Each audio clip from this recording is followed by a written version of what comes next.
Have you ever noticed how some people with really simple designs somehow always have their names everywhere, but then there are others whose designs are super impressive and really hard to make, yet they always remain unknown?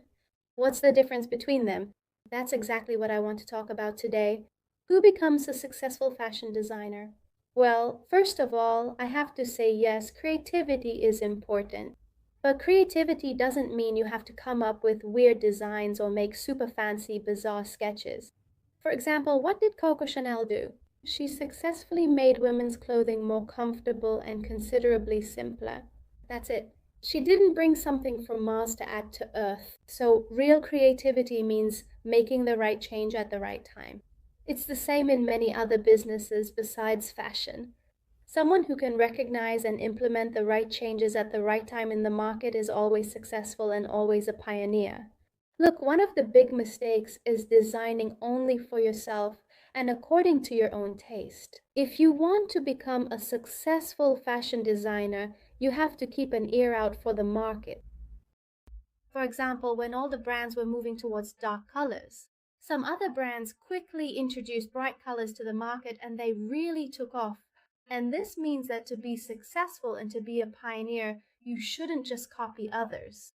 A successful designer is someone who understands people and knows their tastes, not just someone who knows their own design studio. Fashion design isn't just about drawing a beautiful sketch. You need to know fabrics and understand how each fabric fits and sells on the body. You have to know color theory. You need to understand body anatomy and body types, and know what do's and don'ts each body type has.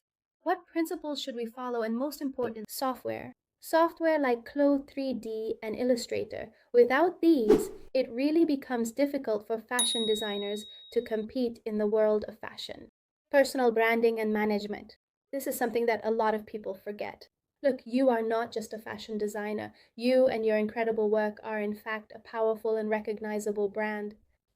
You absolutely need to know how to properly and completely introduce yourself in a clear and concise manner, because presenting yourself correctly is very important. You should absolutely know how to effectively present your professional work, articulately talk about it properly and comprehensively, and skillfully showcase it. How do you confidently talk to experienced employers who are intimately familiar with the dynamic and ever-evolving world of high fashion and its intricate industry nuances? And also with people who don't know much about the world of fashion but are somehow connected to you. You should be able to easily communicate with them as well and present yourself properly. You need to tell your story correctly on Instagram or other platforms because in fashion, your story is just as important as your design. A successful designer is someone who can properly manage the team, clients, and production all at the same time. So don't just sit and keep sketching endlessly. A successful fashion designer isn't just creative. Creativity needs to be combined with market knowledge, scientific expertise, and a strong personal brand.